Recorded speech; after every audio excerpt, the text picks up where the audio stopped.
Hey guys, and welcome back. Be sure to check out all of our picks for today's action over at stumpthespread.com, which is linked down in the video description. Heading into this one, I'm going to be talking about this matchup between the Utah Jazz and the Toronto Raptors and give our lean on who we feel has the better edge against the spread.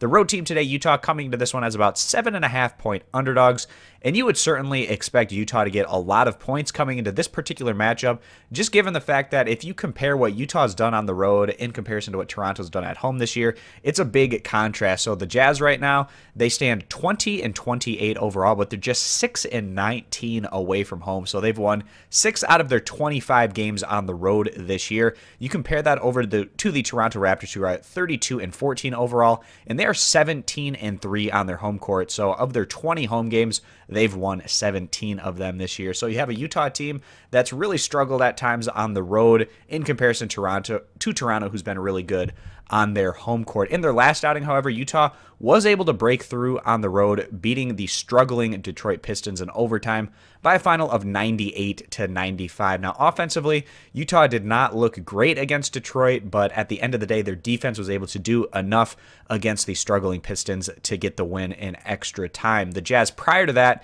to start this Eastern Conference road trip, did not look great on the road against the Atlanta Hawks. They fell to one of the weakest teams in the Eastern Conference by a final of 90-104. And the Jazz, they've been a pretty disappointing team out west this year. Of course, it's a little bit tougher to move into that playoff picture on the Western Conference than the East this season, but still the Jazz sitting in last place in the Northwest Division after having made the playoffs last year is a disappointment, but at least they have a guy like Donovan Mitchell, who is potentially a Rookie of the Year candidate. He's been playing really well, and he's a guy that this franchise can build around going into the future. On the year, the Jazz, they continue to be a defensive-oriented team. They're 7th in the NBA in total team defense compared to 26th in scoring, and they have a negative plus-minus of about -1 point.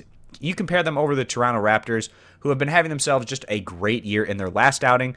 Toronto came through on the road against the Atlanta Hawks, beating them by a final of 108-93. So the exact same opponent on the road within the past week. Toronto beat them by 15 points, and Utah lost to them by 14 points. That's a pretty big contrast there. On the year, Toronto, they've had their strengths on both ends of the court. They're 3rd in the NBA in scoring, 9th in total team defense.